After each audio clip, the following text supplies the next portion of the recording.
Welcome to Study with Zeenat. For more videos, subscribe the channel and for latest update, follow us on Telegram and Instagram. अगर आपको इस subject की सारी videos चाहिए तो वो सारी वीडियो एक ही प्लेलिस्ट में मिलेंगी। उस प्लेलिस्ट के लिंक डिस्क्रिप्शन में एक बार आप जरूर चेक कर लेना। तो चलिए स्टार्ट करते हैं। आज इस वीडियो में हम डिस्कस करेंगे इंडियन एविडेंस एक्ट के सेक्शन नंबर 34 से लेकर सेक्शन नंबर 38 तक के प्रोविजंस जो कि डील करते हैं उन स्टेटमेंट से जो कि स्पेशल सर्कमस्टांसेस में की जाती हैं, वे कथन जो कि विशेष परिस्थितियों में किए जाते हैं। Section number 34 of Indian evidence act ये कहता है कि बुक्स ऑफ अकाउंट यानी कि लेखा पुस्तकों में जो एंट्रीज की जाती हैं, जो प्रविष्टियां की जाती हैं, जिनमें इलेक्ट्रॉनिक फॉर्म में मेंटेन की जाने वाली एंट्रीज भी शामिल है, तो वो एंट्रीज क्या रेलेवेंट होंगी या नहीं रेलेवेंट होंगी। तो इसमें यह कहा गया है कि बुक्स ऑफ अकाउंट में जो एंट्री की जाती है, इंक्लूडिंग दोज जो कि इलेक्ट्रॉनिक फॉर्म में मेंटेन की जाती है, ये एंट्रीज रेगुलरली कैप्ट की जाती हैं in the course of business. कारोबार के अनुक्रम में ये नियमित रूप से रखी जाती हैं, तो ये रेलेवेंट होंगी जब ये उस मैटर से संबंधित होंगी, उस मैटर को रेफर करेंगी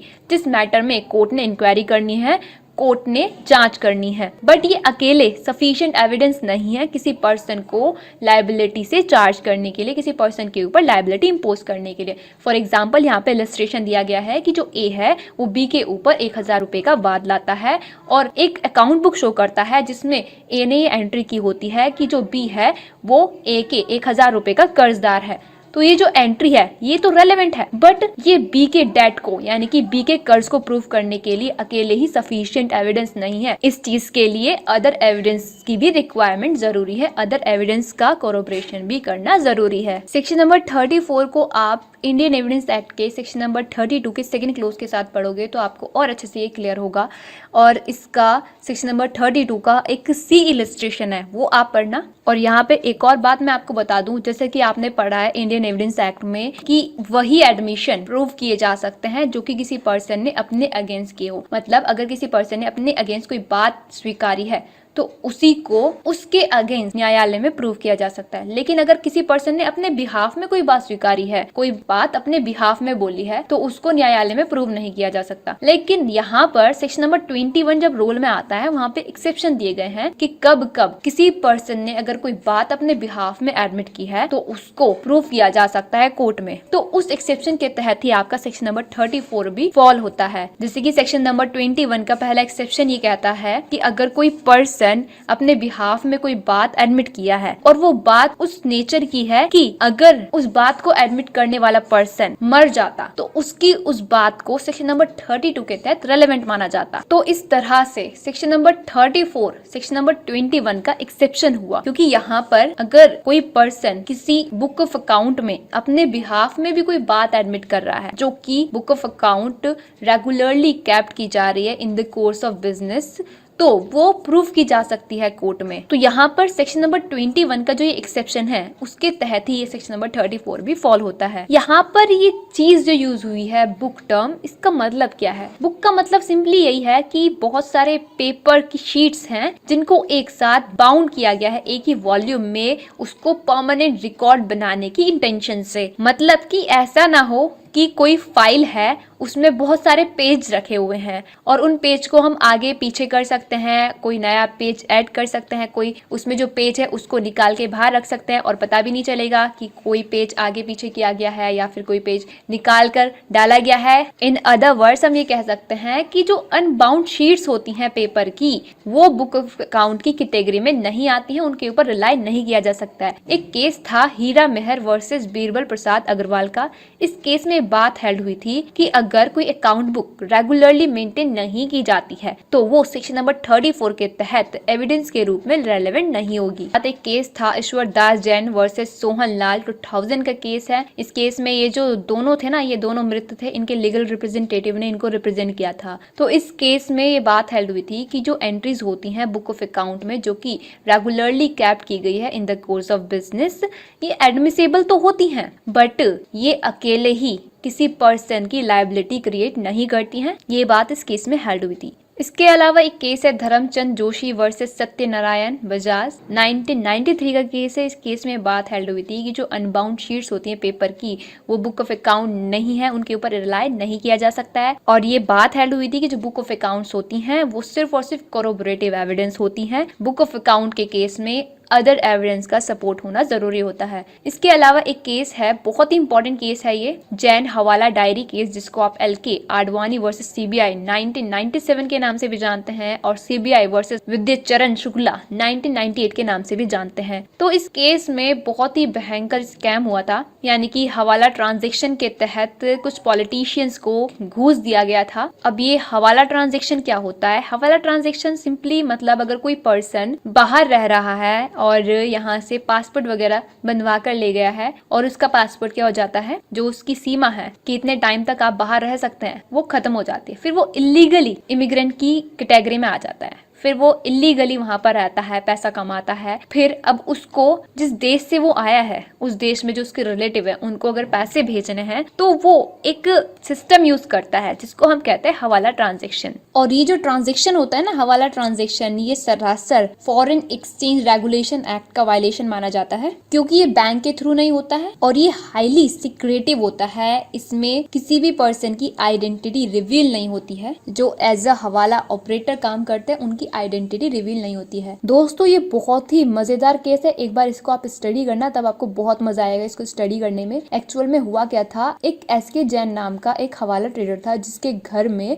सीबीआई ने 1991 की बात है छापा मारा था। जब उन्होंने इसके घर में छापा मारा तो पता चला भाई ये जो एसके जैन है ये एक हवाला एजेंट है और इसके घर से एक डायरी मिली। इस डायरी को ऐसे भी बोलते हैं जैन्स ब्रदर डायरी, ऐसे भी बोलते हैं। तो एक डायरी जो मिली, पूरा का पूरा केस इस डायरी के आधार पर लाया गया। इस डायरी में 100+ पॉलिटिशियंस के नाम थे, बहुत बड़े बड़े पॉलिटिशियंस के नाम थे और ये मेंशन था कि इन पॉलिटिशियंस को इस हवाला एजेंट ने बहुत सारे पैसे दिए हैं, ब्राइब दिया है, घूस दिया है। जिनमें से कुछ फेमस पॉलिटिशियंस थे like L K Advani, V C Shukla, Madhavrao Scindia, Narayan Dutt Tiwari, Chiman bhai Patel, Balram Jakhar, विद्याचरण, शरद यादव। तो ये सब फेमस लोग थे, इस केस के दायरे में थे ये लोग और ये इल्जाम लगा था कि इन्होंने हवाला ट्रेडर से घूस लिया है। और एसके जैन ने भी ये कबूल किया था, जब सीबीआई ने उससे पूछताछ की थी तो एसके जैन ने भी ये कबूल किया था कि उसने बहुत सारे पॉलिटिशियंस को घूस दिया है, उन सबके नाम भी उसने बताए थे। लेकिन जो सीबीआई थी उन्होंने ये कहकर एसके जैन के बयान को तवज्जो नहीं दी कि उसके जो बयान है वो क्लियर नहीं है और उनको सबूत के तौर पर पेश नहीं किया जा सकता है। तो कोई केस फाइल ही नहीं हुआ। और साथ ही इस डायरी में जितने नाम दिए गए थे उन सब में से सिर्फ और सिर्फ राजीव गांधी जो थे उनके बारे में विस्तार से जिक्र किया गया था, जो कि उस टाइम तक दुनिया में नहीं रहे थे। अब इसके बाद एसके जैन को छोड़ दिया गया, जमानत पे रिहा कर दिया गया। फिर बहुत टाइम बाद 16 जनवरी 1996 की बात है, तब एलके आडवाणी और वीसी शुक्ला और भी अदर लोग थे जिनके नाम पर एक चार्जशीट फाइल की गई थी। और इस केस में एलके आडवाणी और वीसी शुक्ला इनको बाइज्जत बरी कर दिया गया और ये कहा गया कि ये केस एक डायरी के आधार पर लाया गया है और ये डायरी कोई एविडेंस नहीं है, क्योंकि section number 34 of Indian evidence act के तहत ये एडमिसेबल ही नहीं है। क्योंकि इस डायरी में जब जब पेमेंट्स की गई थी तब की कोई तारीख मेंशन ही नहीं की गई थी। तो इस तरह से ये जो एंट्रीज थी डायरी में, इनको हम बुक ऑफ अकाउंट में की गई एंट्री जो कि रेगुलरली कैप्ट की जाती है in the course of business, नहीं माना जा सकता है। सेक्शन नंबर 34 के तहत ये एडमिसेबल नहीं है। तो इस तरह से इस केस में L K Advani, V C Shukla etcetera बाइज्जत बरी कर दिए गए। और सुप्रीम कोर्ट ने इसी केस में एक बात हेल्ड की थी कि जो स्पाइरल पैड्स वगैरह होते हैं, स्पाइरल नोटबुक्स वगैरह होती हैं, ये section number 34 of Indian evidence act के तहत बुक्स मानी जाती हैं। लेकिन फाइल्स में जो शीट्स होती हैं पेपर की, लूज शीट्स, वो बुक नहीं है section number 34 of Indian evidence act के तहत। अब अगर हम बात करें इस सेक्शन की एविडेंशियल वैल्यू की, तो बुक्स ऑफ अकाउंट में जो एंट्रीज होती हैं वो सब्सटेंटिव पीस ऑफ एविडेंस नहीं होती हैं, ये कोरोबोरेटिव नेचर की होती हैं, यानी कि अदर साक्ष्यों के साथ इनकी संपुष्टि करना आवश्यक होता है, क्योंकि पार्टीज अपने बेनिफिट के लिए फॉल्स एंट्री भी कर सकती हैं बुक्स ऑफ अकाउंट में। तो इसीलिए सब्सटेंटिव पीस ऑफ एविडेंस इनको नहीं माना गया है। अदर कोरोबोरेटिव एविडेंस की सहायता से ही किसी पर्सन के ऊपर इन एंट्रीज के तहत लायबिलिटी इंपोज की जा सकती है। सीबीआई वर्सेस वीसी शुक्ला 1998 का केस जो भी हमने डिस्कस किया, इसी केस में ये बात भी हेल्ड हुई कि करेक्ट और ऑथेंटिक एंट्रीज बुक सिर्फ अकाउंट में अगर की गई हैं तो वो किसी पर्सन के ऊपर लायबिलिटी फिक्स नहीं करती हैं जब तक कि उनकी ट्रस्टफुलनेस को अदर इंडिपेंडेंस एविडेंस के साथ कोरोबरेट ना कर लिया जाए। अदर इंडिपेंडेंट एविडेंस की एब्सेंस में किसी पर्सन के ऊपर इन एंट्रीज के आधार पर लायबिलिटी इंपोज नहीं की जा सकती है। Section number 35 of Indian evidence act की अगर हम बात करें तो इसमें ये कहा गया है कि अगर पब्लिक रिकॉर्ड और इलेक्ट्रॉनिक रिकॉर्ड में कोई एंट्री की गई है व्हाइल परफॉर्मिंग द ड्यूटी तो वो कब रेलेवेंट होगी। तो यहाँ पर सेक्शन नंबर 35 में जो कंडीशंस दी गई हैं उससे रिलेटेड एक केस है Devendra Kumar Sharma versus state of Rajasthan 2001 का केस है। इस केस में बात हेल्ड हुई थी कि सेक्शन नंबर 35 के तहत कोई एंट्री तभी एडमिसेबल होगी जब इस सेक्शन में जो कंडीशंस दी गई हैं उनको वो फुलफिल करेगी। पहली कंडीशन यह है कि जो एंट्री है वो पब्लिक या फिर अदर ऑफिशियल बुक में की गई होनी चाहिए।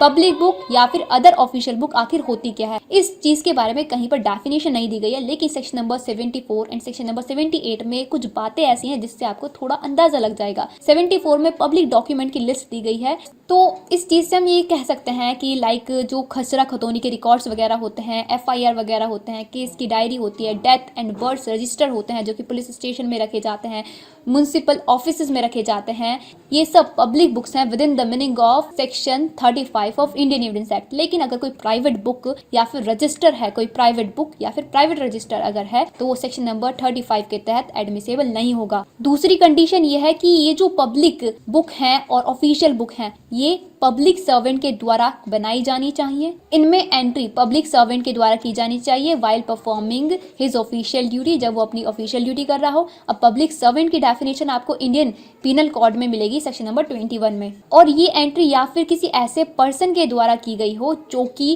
कंट्री के लॉ के द्वारा स्पेशली इंजॉइन किया गया है किसी ड्यूटी को परफॉर्म करने के लिए। इसके बाद तीसरी कंडीशन ये है कि जो ये एंट्री है वो फैक्ट इन इशू या फिर रेलेवेंट फैक्ट को स्टेट कर रही हो। फैक्ट इन इशू मतलब विवादक के तथ्य, जिसको आप सेक्शन नंबर 3 में पढ़ेंगे। इसकी डेफिनेशन मतलब एक पार्टी असर्ट करती है जिस फैक्ट को और दूसरी पार्टी जिस फैक्ट को डिनाई करती है उसको कहते हैं fact in issue. Disputed point भी हम इनको कह सकते हैं। तो जो एंट्री है वो फैक्ट इन इशू स्टेट करनी चाहिए या फिर रेलेवेंट फैक्ट। रेलेवेंट फैक्ट यानी कि सुसंगत तथ्य। सेक्शन नंबर 6 से लेकर 55 तक रेलेवेंट फैक्ट दिए गए हैं इंडियन एविडेंस एक्ट में। तो अगर ये सारी कंडीशंस फुलफिल होंगी तो वो entry section number 35 of Indian evidence act के तहत एडमिसेबल होगी। अब अगर हम बात करें इस एंट्री के एविडेंशियल वैल्यू की तो एक केस है मनिक लाल वर्सेस हीरालाल 1950 का केस है। इस केस में बात हेल्ड हुई थी कि अगर कोई एंट्री की गई है डेथ रजिस्टर में तो वो इस बात के लिए एविडेंस मानी जाएगी कि उस व्यक्ति की डेथ हो गई है, but other particulars like death का कॉज क्या था और जो मरा है व्यक्ति उसकी एज क्या थी, इस चीज के लिए वो एविडेंस के रूप में स्वीकारी नहीं जाएगी। एक केस था Brijmohan Singh versus Priya brought, Narayan Sinha and others 1965 का केस। इस केस में ये बात हेल्ड हुई थी कि जो स्कूल में एंट्री की जाती है रजिस्टर में वो एज के प्रूफ के लिए बहुत ही लिटिल वैल्यू रखती है, बहुत ही कम वैल्यू का एविडेंस मानी जाती है। अब एक इंपॉर्टेंट चीज यहाँ पर रह गई है बतानी कि जैसे खसरा खतौनी के बारे में मैंने आपको बताया था, तो यहाँ पर ये किसी टाइटल को कन्फर्म करने के लिए रेलेवेंट नहीं होती हैं। इसी तरह म्यूटेशन में जो रिकॉर्ड्स वगैरह होते हैं वो भी टाइटल कन्फर्म करने के लिए रेलेवेंट नहीं होते हैं। ये सिर्फ लैंड रेवेन्यू पे करने के लिए रेलेवेंट है सेक्शन नंबर 35 के तहत। तो ये हो गया आपका section number 35। Section number 36 of Indian evidence act की अगर हम बात करें, इसमें सिंपली जैसे कि सेक्शन नंबर 35 जनरल सेक्शन है पब्लिक रिकॉर्ड्स का, लेकिन सेक्शन नंबर 36 की अगर हम बात करें तो ये उन पब्लिक डॉक्यूमेंट की पर्टिकुलर क्लास से डील करता है जिसमें आपका मैप्स, चार्ट्स और प्लान्स वगैरह इंक्लूडेड हैं, जो कि किसी टाउन या फिर कंट्री की पोजीशन को शो करते हैं और जनरली ऑफर किए जाते हैं सेल के लिए और पब्लिक डॉक्यूमेंट के नेचर के होते हैं, लाइक इंडियन मैप्स वगैरह हो गए, रेलवे जो इशू करता है मैप, ये सब चीजें सेक्शन नंबर 36 के तहत रेलेवेंट होते हैं। सेक्शन नंबर 37 की अगर हम बात करें तो इसमें सिंपली आपको यही ध्यान रखना है कि जो भी गवर्नमेंट के एक्ट वगैरह होते हैं, जो भी अधिनियम होते हैं सरकार के और जो भी नोटिफिकेशन जारी होती है ऑफिशियल गजट में, वो सब कहाँ पर एडमिसेबल होती हैं, वो एडमिसेबल होती है सेक्शन नंबर 37 के तहत। इसके बाद section number 38 of Indian evidence act की अगर हम बात करें तो इसमें बताया गया है कि अगर कोर्ट को किसी कंट्री के लॉ के ऊपर ओपिनियन फॉर्म करनी है तो उस लॉ से रिलेटेड स्टेटमेंट जो कि उस बुक में कंटेन है या फिर उस डिसीजन में कंटेन है, उस रूलिंग में कंटेन है जो कि वहाँ के उस कंट्री के गवर्नमेंट ने पब्लिश किया है, प्रिंट किया है या फिर कंट्री के कोर्ट वगैरह ने दिया है, तो वो स्टेटमेंट सेक्शन नंबर 38 के तहत क्या हो जाएगी, रेलेवेंट हो जाएगी। जितने भी सेक्शन है, ये जो पार्ट हमने डिस्कस किया, इसमें से सिर्फ और सिर्फ सेक्शन नंबर 34 बहुत ज्यादा इंपॉर्टेंट है, मेंस में आता है आपके जुडिशरी के। बाकी आपने हेडिंग्स अच्छे से पढ़ लेनी है कि इस सेक्शन में क्या है, उस सेक्शन में क्या है, जिससे आपका प्री पॉइंट ऑफ व्यू अच्छे से क्लियर हो जाएगा। तो दोस्तों ये थे आपके सेक्शन नंबर 34 से लेकर सेक्शन नंबर 38 तक। आपको ये वीडियो कैसी लगी मुझे कमेंट्स करके बताइएगा। वीडियो अच्छी लगी तो लाइक कर देना, जितना ज्यादा हो सके उतना ज्यादा शेयर कर देना। और इंडियन एविडेंस ऐप की अगर सारी वीडियोस आपको देखनी है तो वो सारी की सारी एक ही प्लेलिस्ट में मिलेंगी। उस प्लेलिस्ट की लिंक डिस्क्रिप्शन में, एक बार आप जरूर चेक कर लेना।